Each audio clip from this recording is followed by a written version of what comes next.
Boa tarde a todos, eu sou o professor Alex, artista orientador na área de teatro da Fundas, Fundação Educacional e Cultural de São Sebastião, Deodato Santana, no Polo Topolândia e na Guarda Mirim Maresias. Eu estou gravando hoje a nossa 16ª videoaula, a 8ª do mês de maio de 2020. Na última aula falamos sobre as fontes de texto, datas de criação e sobre o texto em si da peça Romeu e Julieta. E hoje nós vamos falar sobre a temática da peça. Os críticos têm encontrado certa dificuldade em atribuir um tema específico ou mais bem apresentado na peça Romeu e Julieta.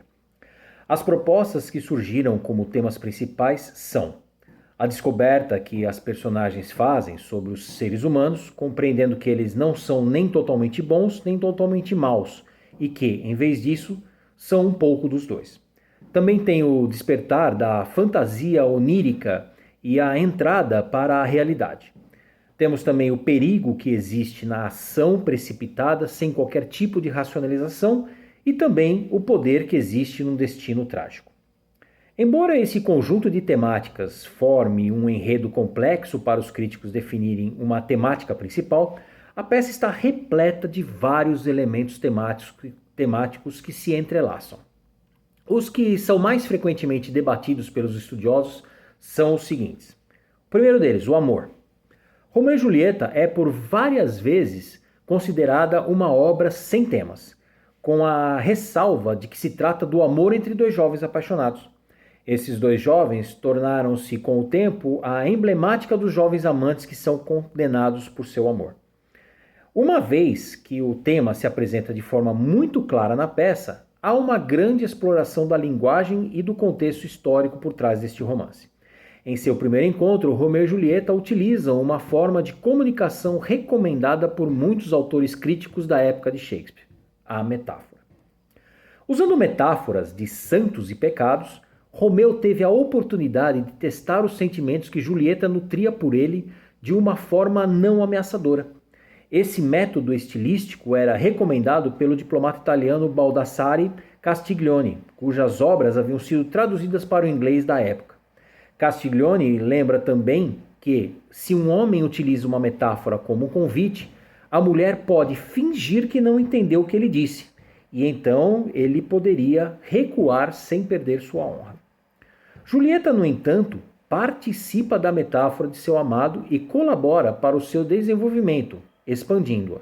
Metáforas religiosas como santuário, peregrino e santo se encontravam na moda poética da época e eram consecutivamente mais suscetíveis de serem compreendidas como algo romântico, ao invés de bobagens ou blasfêmias, como o conceito de santidade ficou associado tempos depois através do catolicismo.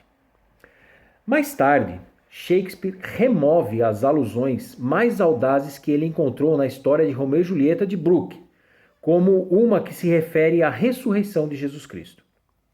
Na famosa cena do terraço, Shakespeare coloca Romeu ouvindo, por acaso, o monólogo de Julieta, embora na versão de Brooke a declaração da moça é feita sem ninguém escutar. Ao aproximar Romeu na cena para escutar sua amante falando, Shakespeare quebra com a sequência tradicional da corte, pois normalmente as mulheres eram obrigadas a serem tímidas e modestas para se certificarem que seus pretendentes eram sinceros para com elas. A quebra intencional desta regra serve apenas para adiantar um pouco o enredo teatral.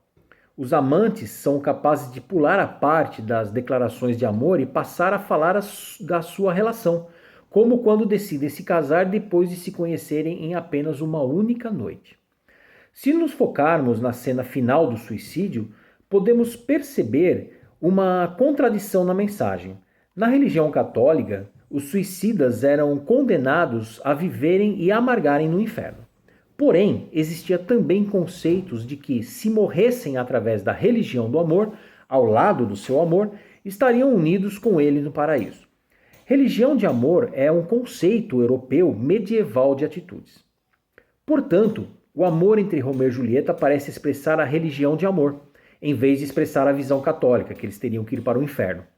Outro ponto interessante de ressaltar é que, embora o amor de ambos seja passional, ele só se consumou no casamento, o que os impede de perder a simpatia do público.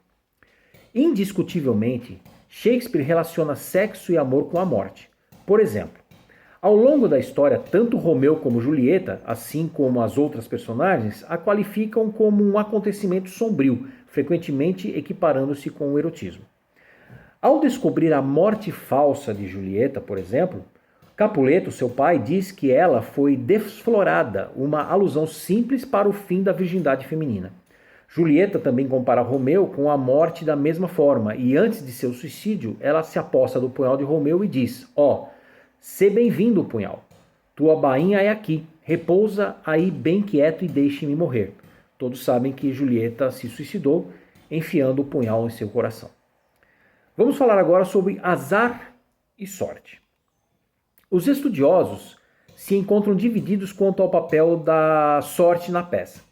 Não existe consenso entre eles sobre se os protagonistas são realmente fadados a morrerem juntos ou se os eventos ocorrem através de uma série de hipóteses azaradas. Os argumentos a favor do destino geralmente referem-se aos dois como amantes desafortunados. Essa expressão aponta que as estrelas predeterminaram o futuro dos amantes. O estudioso John W. Draper acredita que existe um paralelo entre a crença isabelina dos quatro humores e os principais personagens da peça, sendo Teobaldo um hipocondríaco. Interpretar o texto através dos humores reduz o valor do enredo atribuído ao acaso pela audiência moderna. Ainda nesse tema, outros estudiosos encontram na peça um enredo envolto de muito azar, colocando-a não como uma tragédia, mas como um melodrama emocional. Ruth Nevo acredita que o elevado grau em que a oportunidade é sublinhada na narrativa faz de Romeu e Julieta mais fútil das tragédias em seus acontecimentos, mas não em seus personagens. Quando Teobaldo desafia Romeu para uma luta, por exemplo, ele não está sendo impulsivo, ou seja, após a morte de Mercúrio, a ação mais esperada no momento sua escolha termina sendo tomada. Nessa cena, Ruth lê Romeu como um jovem consciente dos perigos que o desrespeito das normas sociais, de identidade e compromissos podem acarretar.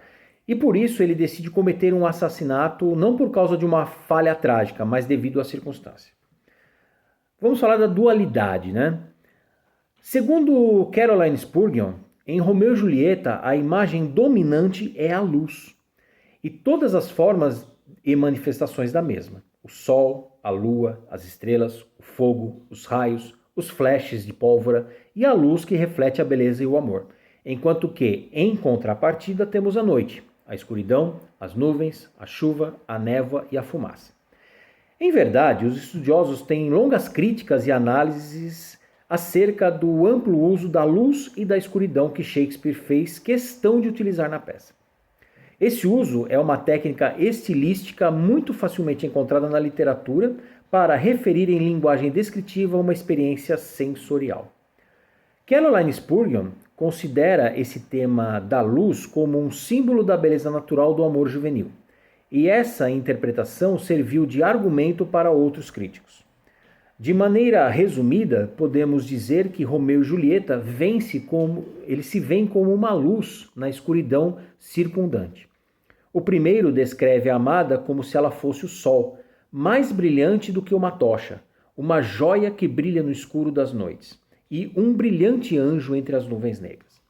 Até mesmo quando Julieta está aparentemente morta, ele diz: a insígnia da beleza em teus lábios e nas faces ainda está carmim, não tendo feito progresso o pálido pendão da morte. Julieta, por sua vez, escreve Romeu como dia em noite, e mais branco do que a neve sobre um corvo. Esse contraste entre claro e escuro, presente no diálogo de ambos, pode ser uma clara metáfora para amor e ódio, juventude e maturidade. Por vezes, esses entrelaçamentos metafóricos criam o que se chama hoje de ironia dramática, uma vez que o amor de Romeu e Julieta é uma luz no meio do ódio de seus familiares, que seria a escuridão, mesmo que os dois jovens vivam um relacionamento apaixonante na luz da noite. enquanto seus parentes briguem em plena luz do dia. Uma vez existindo esses supostos paradoxos na peça, cria-se uma atmosfera do dilema moral que os amantes terão que enfrentar: ser fiel à família ou ser fiel ao amor. No final da história, quando o príncipe de Verona diz que a manhã é sombria e o sol esconde seu rosto de tristeza, a luz e a escuridão retornam a seus devidos lugares, e isso reflete a verdadeira escuridão interior da luta entre as famílias diante da tristeza pelos amantes. Os personagens, então, reconhecem seus erros à luz dos recentes acontecimentos e tudo volta à ordem natural, graças ao amor de Romeu e Julieta. Além disso, o tema da luz e escuridão também pode ser interposto como uma forma ligada ao tempo. E assim, os dramaturgos da Inglaterra da época expressavam a passagem do tempo através de descrição do Sol, da Lua e das estrelas. Bom, nós falamos aqui um pouco sobre algumas temáticas, né? Na próxima aula nós vamos continuar falando sobre essas temáticas, inclusive sobre o tempo, né? E aí a gente vai iniciar também a crítica e a interpretação da peça. Eu agradeço a todos, tenham uma boa tarde e até a próxima aula.